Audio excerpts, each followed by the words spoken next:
ก้ปัญหาสำหรับคนที่ไปหาบนบานไปหาแก้ไปหาบนนั่นนี่ไว้บนบานศาลกล่าวนั่นนี่ไว้แล้วก็จิตตกมีความบ่เชื่อมั่นย่านเป็นนั่นย่านเป็นนี่แล้วแต่เป็นความเห็นผิดทั้งเบิดนั่นแหละเริ่มตั้งแต่มีความเชื่อว่าจะไปบวงสรวงจะไปทำพิธีสะเดาะเคราะห์บนบานตามศาลพระภูมิตามศาลหยังก็แล้วแต่ถ้าบ่ไปแก้สิเป็นหยังบ่คือยังมีความเชื่ออยู่ได้ว่าการไปบนบานศาลกล่าวต่างๆว่าสิได้ดังที่ตัวเองคิดว่าสิได้นั่นแหละคือเฮาไปเชื่อบ่เป็นตามความจริงความเชื่อนี่บ่ได้เป็นไปตามความจริงเมื่อมีผู้ใดไปบนสิ่งใดๆเหมือนกันนั่นแหละกับศัพท์คำว่าบ่มีสิ่งศักดิ์สิทธิ์ใดสิมาดลบันดาลอันนั้นอันนี้ภายใดดอกบ่มีเทพเจ้าบ่มีพระเจ้าบ่มีพระอินทร์บ่มีพระพรหมที่สิมาดลบันดาลความสุขและความทุกข์หรือวัตถุสิ่งของใดๆให้พวกเฮาได้ให้สมหวังในอาชีพให้สมหวังในหน้าที่การงานในความร่ำความรวยบ่มีทุกอย่างเป็นไปด้วยการกระทำของตนคนเฮาสิเป็นไปตามความคิดเมื่อคิดแบบใดก็สิคุยออกมาพูดแบบนั้นกระทำไปตามนั้นไปตามความเชื่อนะและเพราะว่าเฮาบ่ได้ศึกษาธรรมะพระพุทธเจ้าบ่มีความจริงออกมาเปรียบมาเทียบเป็นธรรมดานั่นแหละเฮาสิได้ยินได้ฟังสืบต่อกันมาเฮาก็เชื่อไปตามได้ยินได้ฟังสืบต่อกันมาอยู่ในสิ่งแวดล้อมนั่นแหละแวดล้อมโดยหมู่บ้านโดยหมู่พวกโดยสถานที่นั้นๆนะบัดนี้ถ้าเฮาได้ยินได้ฟังธรรมะพระพุทธเจ้าแล้วถอนความเห็นออกมาสติมีความเห็นเข้าใจว่าการบนบานศาลกล่าวจะเป็นไปตามที่ตัวเองขอบัดนี้มันบ่เป็นนี่คือความจริงว่ามันบ่เป็นแค่ถอนความคิดเห็นจากความสิคิดว่ามันสิได้เป็นความคิดว่ามันบ่ได้แล้วก็จบล่ะบ่ต้องไปแก้บนบ่ต้องไปแก้บนแก้บานบ่ต้องไปทำพิธีถวายของได้หรือบ่ได้นั่นล้วนแล้วจะเป็นความเชื่อที่ไม่เป็นความจริงไม่ใช่สัมมาทิฏฐินั่นแหละจังว่าบ่ต้องไปแก้ดอกหลายๆคนที่เข้ามาแบบนี้ได้บนนั่นบานนี้ไว้ผมสิไปแก้ดีบ่ต้องแก้ความเห็นเจ้าของเลยง่ายนิดเดียวเห็นบ่แก้ความเห็นเจ้าของเองมีความเห็นมีความเข้าใจว่าถ้ามาไปแก้เขาสิมาหักข้อเขาสิเฮ็ดให้ชิบหายและล่มจมความคิดเห็นนี่ก็ยังเป็นความคิดเห็นที่บ่เป็นไปได้บ่เป็นจริงพร้อมความคิดเห็นแรกเป็นความคิดเห็นและความเข้าใจแรกว่าเป็นการไปบนบานศาลกล่าวขอร้องอ้อนวอนจากผีสางนางไม้เทวดาอินทร์พรหมทั้งหลายว่ามันสิได้มันก็ยังบ่แม่นแล้วแก้ตรงไหนบ่ได้แก้ด้วยวิธี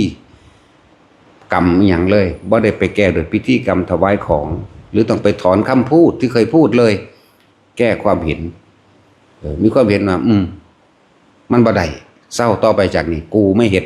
กูไม่ทำจบล่ะแค่นี้นึงเด้ล่ะนั่นแหละโอ้ยมันมีมานานแล้วในการแก้ความเห็นผิดสมัยพุทธเจ้าห้าสวยชาติเป็นโพธิสัตว์เป็นพญานาคภูริทัตนาคใหญ่แก้ความเห็นผิดให้กับอริตกะผู้เป็นน้องชาย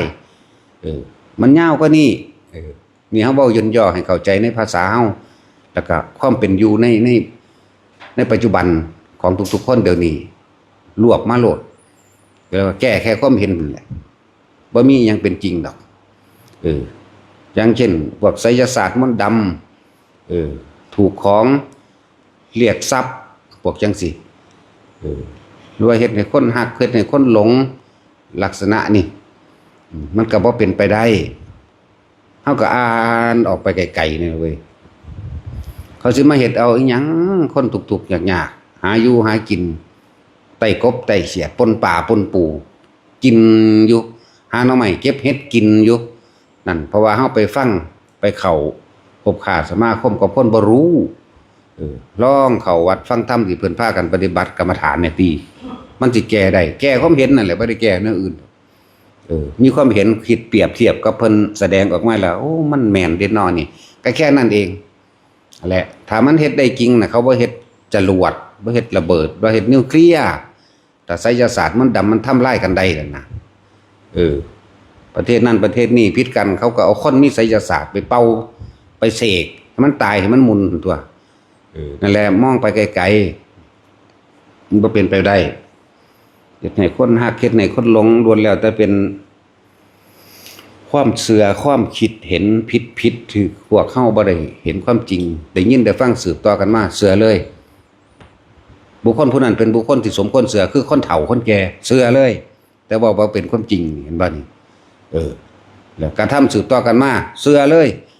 จักจริงหรือบ่จริงทางภาคกันเฮ็ดนั่นเป็นลักษณะนั้น แล้วจังว่าเอาธรรมมาพุทธเจ้าเขาไปเปรียบเทียบปั๊บถอนออกปั๊บโลดแค่ถอนความคิดเห็นที่เฮาเคยเชื่อนั่นเองเด้นั่นแหละสำหรับคนที่มีปัญหาว่าไปบนไปบะไว้มึงหันมึงนี่สิไปแก้บ่ถึงนั้นนี่บ่แก้ความเห็นซะก่อนแก้ความเห็นเจ้าของเองนั่นกูก็เฮ็ดมานานแล้วกูก็คือบ่ได้ก็ในเมื่อเป็นความเห็นผิดแล้วบ่เป็นไปตามความจริงเด้เป็นความเชื่อแต่ไม่เป็นตามความจริงนี่แหมกูก็บ่นมานานแล้วกูก็เฮ็ดนี่มันกูเห็นว่าสิได้ตามนี่แม่แก้ความเห็นล่ะแค่นี้เองบ่ต้องไปแก้อีหยังเลยอย่าไปมั่นใจหลายอย่าไปเข้าใจหลายอย่าไปเชื่อคักหลายว่าผีมันสิมาเฮ็ดได้เฮ็ดนั่นเฮ็ดนี่ได้ถ้าเฮาได้ยินได้ฟังธรรมพระพุทธเจ้าแล้วสิ่งที่ป้องกันตัวเฮาเองได้ดีที่สุดนะคือตัวเฮาเองนี่เด้มีสติเพิ่นว่าสตินี่บ่ว่าแต่เพิ่นว่าเฮาก็เป็นพยานให้เพิ่นได้คือกันสติคุ้มครองได้รักษาได้ทุกอย่างนั่นแหละสติอยู่กับหยังสติอยู่กับลมสติคือถ้าว่าสติแล้วมันก็ยาวในอนุสติ10พุทธานุสติธรรมานุสติสังฆานุสติจารานุสติศีลานุสติเทวตานุสตินั่นน่ะฮอดมรณานุสติฮอดอุปสัมมานุสติแต่ว่าเฮานี่รวบเข้ามาเอาหม่องมันง่ายซะมันสิหลายระลึกโพดเอาแค่มีสติสัพพัญญะรู้สึกตัวต่อพร้อมอยู่กับลมหายใจอยู่กับจุดอุณาโลมเจ้าของแค่นี้ป้องกันได้เบิดมารเทวดาอินพรหมทั้งหลายไม่อาจสามารถทำอะไรเราได้แม้อกุศลกรรมเก่าที่จะมาถึงกับบุคคลที่อยู่ในอานาปานสติเนี่ยก็ไม่อาจสามารถให้ผลได้ในขณะนั้นนั่นแม้นมารเทวดาอินพรหมทั้งหลายที่จะให้ผลในการข้างหน้าก็ไม่อาจสามารถให้ผลได้เขาคือบ่มั่นใจในตัวนี้มันต่อเนื่องกันไปโลดจักว่าล่ะบ่แม่นได้ว่าเพิ่นเฮ็ดบ่ได้ผู้เพิ่นเฮ็ดได้มันต่อเนื่องกันเลยจนเท่าตายพุ่นล่ะนั่นแหละจังซั่นพวกเฮาบ่ทันเฮ็ดได้ก็ฝึกหัดตัวเองตัวมันบ่ได้เป็นไปตามมันผู้อื่นมาดลบันดาลให้เฮาเป็นเด้มันเป็นไปตามที่เฮาเฮ็ดเอาเองเด้บอกว่าอยากได้หยังเฮ็ดเอาบ่แม่นไปขอเอาบ่แม่นไปใส่พิธีกรรมต่างๆนานาเพื่อให้มันเกิดความได้บ่มีทางแหละถอนความเห็นอันนี้ออกมา พวกยังมีการทำพิธีถวายของนั่นนี่บวงสรวงกันอย่าไปสนใจจะไปสนใจมันบ่ได้ตามนั้นดอกเฮาพิธีของพุทธศาสนาที่จริงมันบ่ได้มีพิธีดอกเพียงแต่ว่าเขาเข้าใจว่าเป็นพิธีที่จริงบ่แม่นพิธีจังเฮาอันเวียนเทียนเฮาก็ระลึกนึกถึงเวียนขวานึกถึงพระพุทธเจ้าเป็นความสามัคคีอันหนึ่งในการรวบรวมคนเป็นกิจกรรมอันหนึ่งเพื่อให้เกิดความสามัคคีได้นั่นน่ะบ่แม่นพิธีเอาคันจริงๆมันบ่ได้แม่นพิธีแต่ว่าศัพท์เขาใส่ว่าพิธีหรือการบูชาโดยดอกไม้จังซี่มันเป็นเครื่องระลึกนึกถึงบูชาโดยดอกไม้การเวียนเทียนหรือการสวดสาธยายธรรมของพระองค์จังซี่ก็บ่แม่นพิธีแต่ว่าเฮาหรือว่าสาธยายทรงจำคำสอนของพระพุทธเจ้าคือพวกเฮาทำบัตรจังซี่นั่นแหละถึงบอกว่าของบางอย่างก็มันต้องทำความเข้าใจให้มันแจ่มแจ้งซะหรือคำว่าประเภทนี้จังซี่เฮาพลิกคำว่าประเภทนี้ออกมาเฮ็ดให้มันถูกต้องตามเปลี่ยนความเห็นใหม่ประเภทนี้ในการทำบุญข้าวสากจังซี่เฮาบ่ถิ่มคำว่าประเภทนี้แต่ว่าเฮาเปลี่ยนวิธีการเปลี่ยนวิถีคิดเปลี่ยนวิธีกระทำคือเฮาเคยเฮ็ดห่อข้าวตี 3ไปถวายจังซั่นจังซี่ไปแจกบัดนี้เฮาบ่ต้องเฮ็ดลักษณะนั้น มาเหมือนจังหันธรรมดานี่แหละมีหยังดีๆก็ถวายซะก็เอามือนั่นแหละเป็นมือรวบรวมความสามัคคีเป็นการสมัครสมานสามัคคีอันหนึ่งในหมู่บ้านนั่นเขตนั่นอีกต่างหากเอางามๆนี่แหละของอยู่ของกินงามๆคือเฮามาจังหันมาใส่บาตรธรรมดาแต่ว่าใส่คำว่าพิธีนั่นใส่คำว่าประเพณีนั่นซื่อเก็บไปเปลี่ยนความเห็นใหม่ซื่อเปลี่ยนการกระทำใหม่พร้อมแหละตั้งว่าหลายๆคนที่เกี่ยวกับว่ายังของข้าว่าไปบนนั่นไปบนนี่ไว้คิดเบิ่งรวบรวมเบิ่งไกลๆยาวๆเด้อว่าแต่ของบนไว้เท่าใดแล้วไปขอจากสิ่งศักดิ์สิทธิ์นั่นนี่ไว้เท่าใดแล้วแล้วมันได้ทุกครั้งว่าก็บ่แม่นไม่ได้เลยเสียสักครั้งสุดโดยสัมไปแต่ว่ามันจะได้เพราะตัวเองขวนขวายบ่แม่นได้ด้วยตัวเองไปขอบางคนก็ข่าวข้างว่ามันคือได้อยู่สั่นถ้านั่งอยู่หันมันสิได้บ่เข้าใจตรงนี้ขอแล้วก็แลนถือว่าสิไปสอบคู่สอบหยังก็แล้วแต่ของก็แลนไปหาติดสินบนบางหันบางนี้ได้ล่ะนั่นแหละมันได้เพราะการกระทำมันบ่ได้เพราะว่าพิธีหรือเป็นการขอให้คิดเบิ่งดีๆเด้อว่าได้จังซี่คำว่าได้นั่นได้เพราะว่าการกระทำของตนเองหรือบ่ได้เพราะว่าการไปนั่งขอเอาอยู่บางหันนี่นั่นแหละถอนความเห็นไม่ซะสำหรับผู้ว่าสิไปแก้อยู่บ่แก้มันบ่ต้องแก้ที่ความเห็นของเจ้าของเองแก้ที่ความเข้าใจของเจ้าของเองนั่นแหละสำหรับพวกว่ามีพิธีมีไสยศาสตร์มีมนต์ดำพวกนั้นมันบ่แม่นดอก ลักษณะเขาเอิ้นอิหยังละลืมละพวกจิตอ่อนพวกคิดแล้วนึกเขาเอิ้นอิหยังกุมๆมานาพวกนี้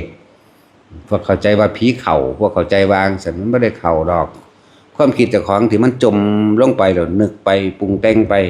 แล้วเขาว่ามันจริงมันจังกับหัวเราะและร้องไห้แล้วก็พูดไปตามภาษานั้นอยากเว้าภาษาหยังก็เว้าที่จริงมันบ่แม่นเลยพวกนี้ความคิดที่จมเข้าไปความรู้สึกก็ตะวอจมเข้าไปคือกันเว้าไปตามนั้นบ่โลมะเลไปตามนั้นเด้แม่นดอกไฟจูดโลดแต่พวกก็จะมาเป็นจังซั่นไฟจูดมันก็เศร้าล่ะมันห่อนมันก็มีสติขึ้นมาโอ้ยเอาจริงนี่หว่าแต่ว่าคนมันย่านที่มันนั่นเลยไปยกมือเลยท่านปู่ท่านย่าท่านเอานั่นเอานี่ซะมาหากูนี่นะมาสั่นใส่กูนี่กูจะไฟจูดให้เบิ่งกูถีบให้เบิ่งพร้อมมันนะนั่นแหละแก้ความเห็นใหม่เด้อไผก็ดีมันบ่แม่นดอกเสียเวลาที่เกิดมาเป็นมนุษย์หูแม่นธรรมดาเด้คำว่าเสียเวลาแต่เฮาเข้าใจลึกซึ้งในคำสอนของพระเจ้ามันเสียเวลาเนี่ยมันธรรมดาแต่เข้าใจถึงว่าเวลาของพรหมเท่านี้เวลาของเทวดาเท่านี้เวลามนุษย์เท่านี้แล้วหันเข้ามาสู่สัมมาทิฏฐิแล้วมาเปรียบเทียบกับการได้เกิดมาเป็นมนุษย์สุดยอดแล้วแต่ว่าคนไปผิดนำความเห็นนี่นะนั่นแหละมันเสียเวลาเด้เวลาที่มีค่าที่สุดคือเวลาที่เฮาอยู่ในลมหายใจเฮานี่เด้อยู่ในอานาปานสติเป็นผู้มีสติจิตตั้งมั่นนี่เด้อุปทานกลุ่มอุปทานหมู่เข้าใจว่าอันพวกอันงึกๆงักๆเห็นบ่คือเฮาเห็นหลายๆอย่างผ่านมาอุปทานหมู่ความคิดนึกเข้าไปมันสิลึกเข้าไปไหลเข้าไปเลยทำสาสั่นงงๆแงกๆเป็นไปตามเคลิ้มเข้าไปซื่อๆได้แล้วก็เว้าบ่ลอมปอมก้อยไปทั่วทิพย์ทั่วแดนนั่นนะนั่นแหละพวกเสื้อก็เสื้อไปนั่นแหละ แล้วก็อุปทานหมู่เด้อเพราะว่าคนหมู่พวกนี้ในสิ่งแวดล้อมนี่สิมาหากันเองคนที่มีความเห็นเดียวกันคือเขาหากันนั่นแหมบัดนี้คนที่ยังเป็นระวังโลโลเลเลเสื้อมั่งบ่เสื้อมั่งหรือใดหนึ่งถูกชักจูงชักชวนไปน้ำเขาเลยเด้นั่นแหละลองหันเข้ามาหาคำสอนพุทธเจ้าจ้ะมันก็เปรียบมันก็เทียบได้นะแก้แต่มันเป็นจริงโอ้ยเขาบอกนั่นดอกคุณอเมริกาสิฆ่ากันอยู่ต่างประเทศเขายิ่งกันอยู่พุ่นเขาบ่มาจ้างหมอไสยศาสตร์มนต์ดำอยู่ประเทศไทยนี่เขาไปเสียเงินเสียทองอย่างหลายปานนั้นระเบิดลูกเดียวกับมันก็แพงคักแล้วจ้างพวกไสยศาสตร์มนต์ดำหูยมันเลยคุณค่าชีวิตมันพอแห้งแล้วตัวมันไปเฮ็ดติล่ะแม่นบ่สัตว์ลูกปืนลูกนึงเท่าใดล้านเนาะนี่มาจ้างเอางงๆเงกๆไปสั่นสะเทือนสะท้านให้ผู้นั้นสักงักเขาตายมันเป็นไปได้อยู่นั่นน่ะ เบิ่งไกลๆในว่าหยังหลายอย่างทุกอย่างได้เพราะการกระทำของเฮาเองมันบ่ได้เพราะว่าเฮาไปขอนั่นแหละเปลี่ยนความเห็นใหม่ซะเด้อพวกว่าเถอะพวกว่าถ้าบ่ไปแก้สิเป็นนั่นสิเป็นนี่ยังเชื่อยังมีความเชื่อตัวนั้นถอนออกมาโลดเคยบนบานเคยทำพิธีมาเท่าใด10เทื่อ20เทื่อ30เทื่อแล้วก็ถอนออกซะมันบ่เป็นไปได้ดอกมันเป็นไปตามที่พวกเฮาเจตนาในการกระทำแล้วตัวนี้ต่างหากบ่ได้เป็นไปตามที่เฮาไปขอจังซั่นแล้วแก้ความเห็นผิดให้แต่ละคนเลิกเชื่อซะส่วนมากพวกจังสี่มีแต่คนทุกข์ๆเด้นำเฮือนนำซ่านก็ดำก็ม่อมแกมแม่มไปดอกเพราะว่ามันง่อมมีแต่แนวคลั่มคำว่าคลั่มแปลว่ามีแต่ขอห้ามบ่กล้าเฮ็ดตามนั้นบ่กล้าเฮ็ดตามนี้ย่านผิดผีที่ตัวเองถือย่านผิดผีผิดคู่ผิดนั่นผิดนี่กินหยังก็ยากเนาะอย่าไปขามเครือมักเด้ออย่าไปกินเครือนั่นนี่เด้อเด้มันว่าล่ะอย่ากินผักไสอย่าหลอดไตลางอย่าหลอดหูกหลอดจีมีเบิดเอาโลดเลยเฮ็ดหยังก็บ่ได้เลยถูกจักว่าทรัพย์สมบัติภายนอกก็บ่กล้าเอามาย่านแต่ผิดคู่และมันว่าเป็นไปตามที่พวกเฮาคิดดอกละทิ่มเสียพวกเฮามันจอมจมจะความอยากได้อยากดีอยากมีอยากเป็นเลยไปพึ่งสิ่งอื่นเอาอันอื่นบ่แม่นการกระทำของตนมาเป็นที่พึ่งไปหาสิ่งศักดิ์สิทธิ์คำว่าศักดิ์สิทธิ์มันแปลว่าสำเร็จเด้สำเร็จนั่นบุคคลผู้ใดผู้หนึ่งกระทำแล้วสำเร็จแล้วคือเฮ็ดเถียงหน้านั่นเฮ็ดเฮือนเฮ็ดกุฏินี่แหละสำเร็จแล้วน่ะศักดิ์สิทธิ์แล้วแปลว่าจังซั่นบ่ได้แปลว่าดลบันดาลเด้คำว่าศักดิ์สิทธิ์ฟังให้มันดีๆนั่นแหละถ้าบ่มาฟังธรรมแบบนี้บ่เข้าใจก็แล้วกันนะเสียเวลาในการเกิดเป็นมนุษย์ศาสตร์หนึ่งและศาสตร์หนึ่งโอ้มันเกิดยากกระดอนแล้วทั้งว่าให้ทุกคนหันเข้ามาฟังธรรมะที่เป็นพระป่าเพิ่นสอนหลวงปู่พออินถวายจังซี่นะหลวงปู่น้อยจังซี่นะผู้เขาเจ้าสอนความจริงโลดพวกว่าไปสร้างพญานาคไปสร้างพิฆเนศแม่งสังงอบไปสร้างงูเขียวเกี่ยวกับปอมจังซั่นพวกเจ้าสิได้ไปเป็นบริวารมันจะเป็นแท้บ่เกิดเป็นงูเนาะจะเป็นแท้บ่พวกได้มีจิตเชื่อมไปทั้งนั้นไปทั้งนั้นเด้อพวกเจ้าสิไปเป็นงูถ้าว่าพิฆเนศจังซี่เห็นบ่ล่ะแม่งสังงอบเด้มันจับเนื้อกกท่านนั่นมันย่ำกินมันๆกันตัวนั้นสั่นแหละไปสร้างเจ้าแม่กวนอิมสิก็บ่มีเด้อถือว่าเป็นผีรู้จักว่าไปสร้างเวสสุวรรณจังซี่ก็ถือว่าเป็นการถือผีเด้เวสสุวรรณจริงเขาก็มีจริงๆอยู่มันเป็นตำแหน่งพระอินทร์ก็มีจริงอยู่ดอกตัวนั้นแต่ว่าอย่ามาปนกันทำความเข้าใจมันดีหลายอย่างที่พวกเฮาบ่รู้มีแต่ญาณกับญาณนั่นแหละ เพิ่นเลยเอิ้นอวิชชาความเสื่อความกลัวถ้าเฮารู้แจ้งแล้วความกลัวหายไปความเชื่อหายไปเหลือแต่ความจริงเด้อต้องฝึกต้องมาฝึกต้องเข้ามาฟังธรรมะที่เพิ่นแสดงเกี่ยวกับอริยสัจสี่ปฏิจจสมุปบาทเพิ่นที่บ่ให้พวกเฮาโน้มน้าวไปทางการสร้างอีหยังที่มันเป็นตัวเชื่อมความคิดตัวเชื่อมความคิดตัวเชื่อมความเห็นตัวเชื่อมอารมณ์ให้ก่อเกิดเพิ่นบ่พาเฮ็ดไปดอกสร้างงูสร้างนาคสร้างขุดนกคุมลีมื้อนี้ละซั่นเขามีกิ่งอยู่ทั้งสิ่งแล้วนั่นน่ะแต่ว่าเขาบ่ดลญาณหยังใดเรียกว่าเป็นเดรัจฉานทิพย์งูน่ะนาคน่ะเป็นเดรัจฉานทิพย์ขุดก็เป็นเดรัจฉานทิพย์จังซั่นบ่มีสิทธิ์บรรลุอีหยังซ้ำหั่นน่ะนั่นแหละแต่เฮาศึกษาพระพุทธเจ้าดีแล้วแปลงมาบวชพระเจ้าก็ยังไล่ให้ออกไปบ่ได้ไปถือศีล5ศีล8มาเกิดเป็นคนก่อนจึงบวชได้พุ่นน่ะเบิ่งรู้นั่นธรรมดาบ่นาคอะไรเดรัจฉานทิพย์เบิดพวกนี้กินนรีมื้อนี้กินเดรัจฉานทิพย์คือกันเด้พวกนี้นั่นแหละโอ้ยสิเว้าไปหยังล่ะพวกบ่เห็นนำเนาะมันแค่นั้นแหละเอาแค่พิธีกรรมที่เจ้าของกำลังพากันหลงงมง่ายไปบวงสรวงอันนั้นไปบวงสรวงอันนี้แต่มันสิได้ตามนั้นแต่นี่บัดนี้บ่ไปแก้บะแก้บนสิเป็นหยังบ่นะแก้ความเห็นเจ้าของเลยบวงมานานแล้วหลายแล้ว บ่เห็นว่าสิได้เพราะว่ายังได้เพราะว่าตัวเองไปค้นขวายเอาเองเด้ไปสั่นงงงักๆเขาน้ำมัน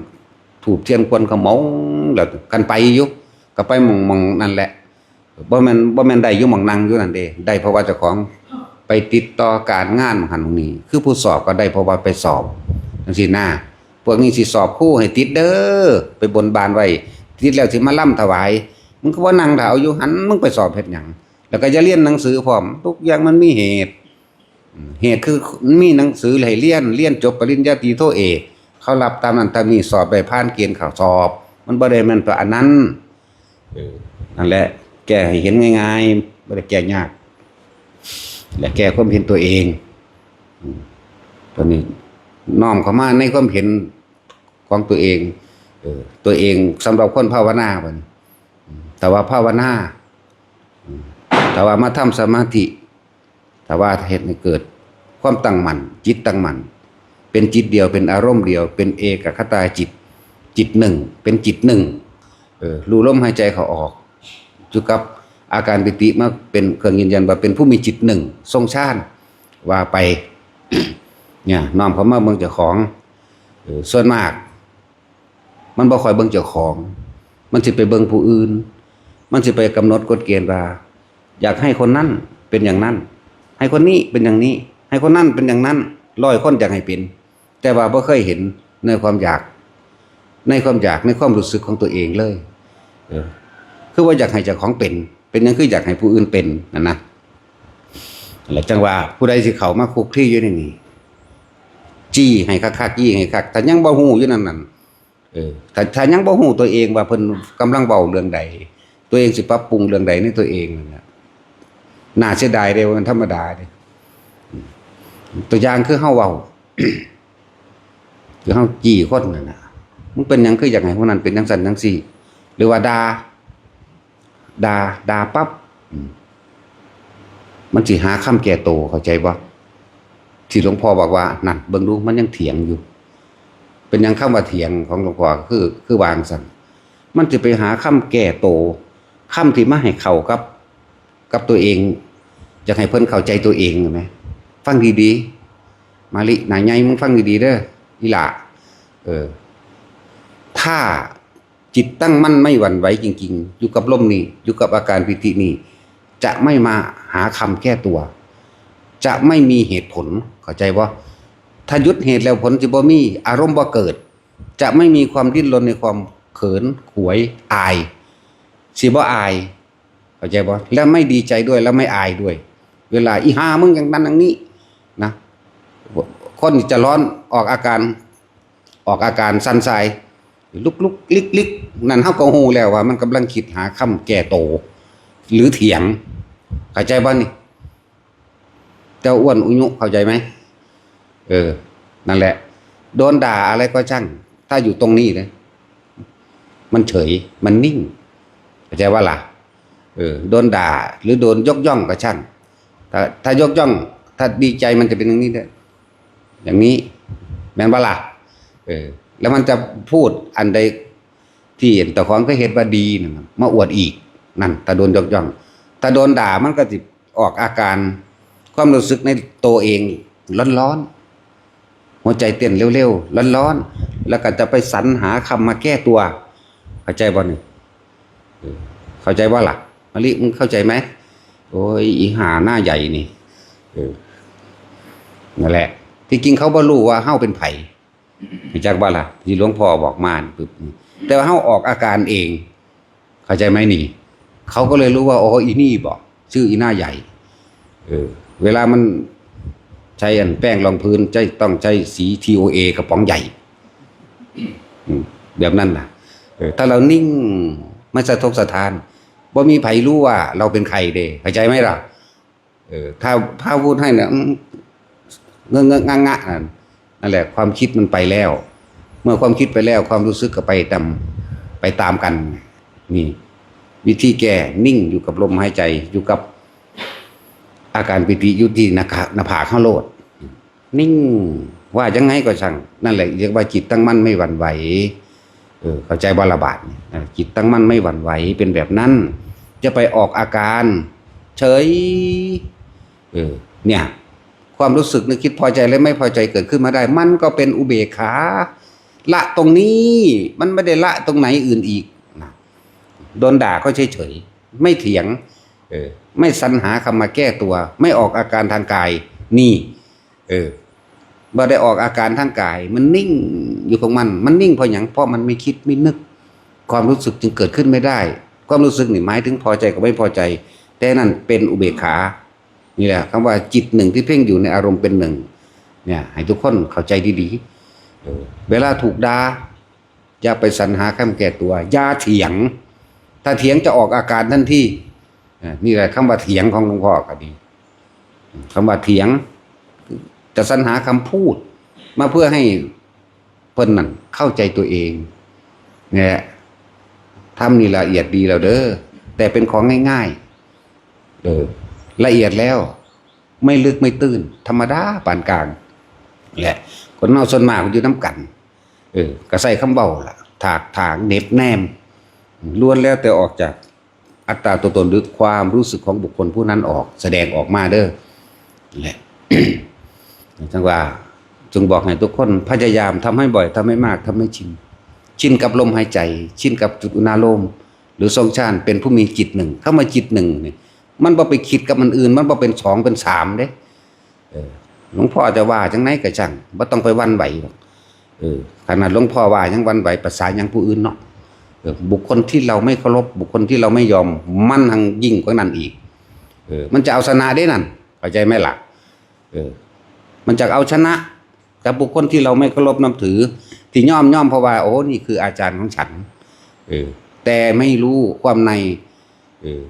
กิเลสตัณหาอุปาทานของตัวเองปูนตัวนี้หนักแหละจังบอกว่าฟังให้มันดีฟังให้มันเป็นจะถือบุคคลจากบ่ละแต่ก็อาศัยบุคคลนั่นแหละเบิ่งกิเลสตัณหาดูกิเลสตัณหาอุปาทานที่มันฝังลึกอยู่ในใจของตัวเองนี้เวลาเพิ่นกระแทกปั้วโอ้ยอีหามึงคิดอย่างนั้นนี่ทำไมมึงทำนั้นทำไมนี่เบิ่ง